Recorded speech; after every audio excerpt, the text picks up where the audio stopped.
How has it become like this that it's now illegal to buy a pint in the pub? I mean, what's that all about, right? It's against the law to buy a pint in the pub. It's bonkers. It's ludicrous, right? Believe it or not, I'm a trainee church minister. And you know what they've decided? I can go to church on a Sunday, but I can't sing. I mean, what's that about, right? Churches without singing, pubs without alcohol, it's absolutely bonkers. And the majority of our world are lining up to do exactly what they're told, when they're told, how they're told. Not us! Amen, not us. Strength in numbers, right? Freedom! Freedom!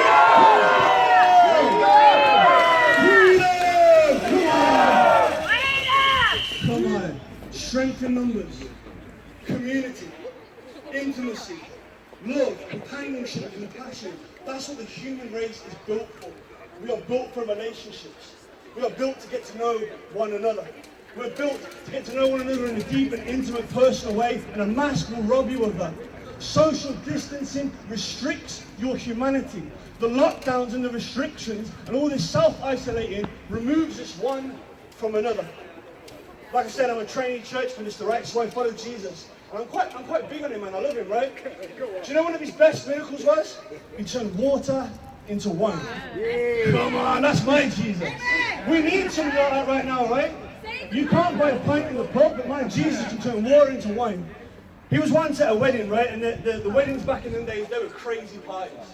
Parties that celebrated life, celebrated community, places of companionship and intimacy.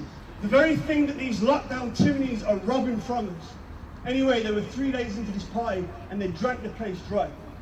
He turned 120 to 180 gallons of dirty, filthy water into the very best wine that people had ever tasted. That's between 600 and 900 bottles of wine. Could you imagine that right here, right now? Could you imagine the kind of party we could have on 600 to 900 bottles of wine, right? Crazy, right? Anyway, the other day, me and my wife were out in Newport, and we was in the queue for good old prime money. Can you believe it? You have to queue to get into shops. Can you believe it? There's one-way system. You go in through one door and you come out through another door in another part of the town.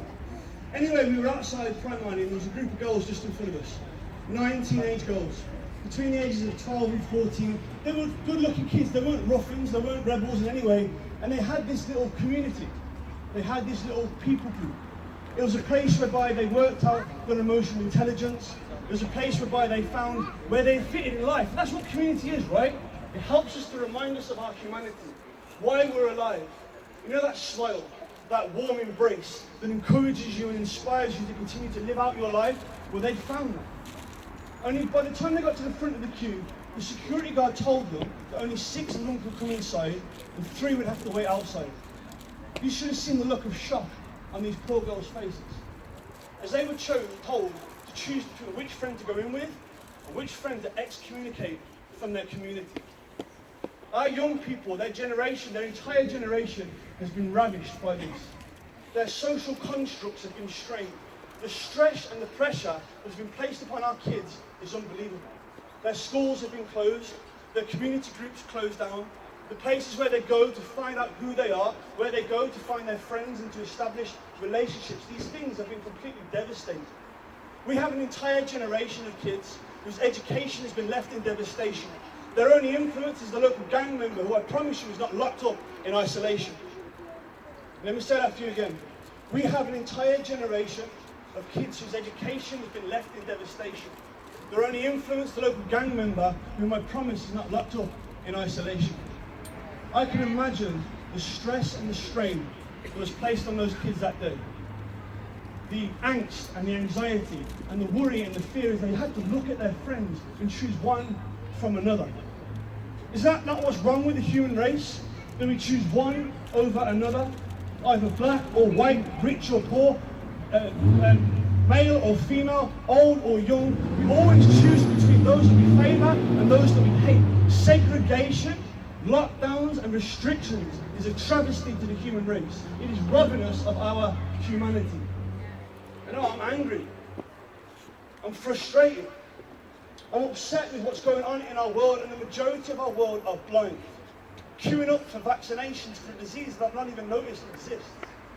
You know what? I need a fix. I feel like I need to get high, right? You know what, I've got a drug addicted background. I was an absolute mess as a young person. Growing up, I slipped through the cracks and I was disillusioned with my family and I struggled to make friends, and before long, I was addicted to drugs and made a mess of my life.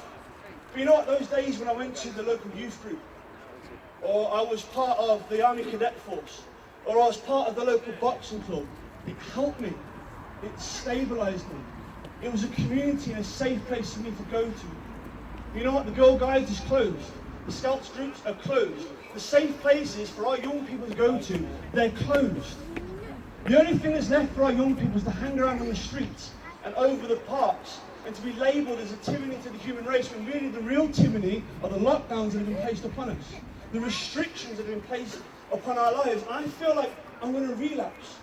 I feel like I'm going to fall back. My mental health has been stressed and strained, and I feel like I just need to get high, right? You know what? I've discovered a brand new chemical. It's the best high that I've ever had. It's called oxytocin.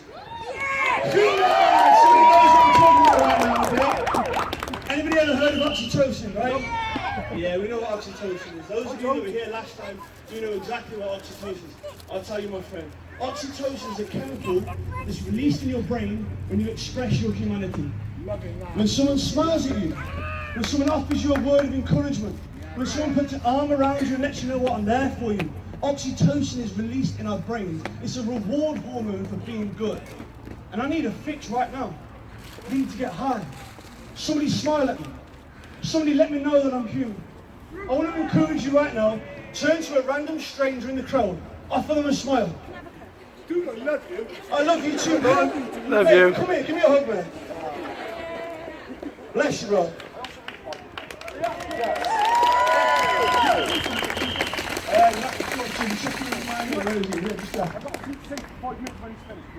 Just in a minute, bro. Yeah? Guys, anyone else up for an oxytocin fix? Come on, guys. You're looking a bit quiet today, crowd. What's going on? Look, it's cold. It ain't as cold as last time, man, when it was raining. I promise you that. Turn to somebody, give them a smile. I promise you, you won't feel the cold when you're smiling at one another. I promise you won't feel the cold when you're embracing your humanity, reminding one another of why you exist. You see, a warm smile lets down your guard. It lets you feel at ease. It reminds you that you're human, okay? A mask stops all of that.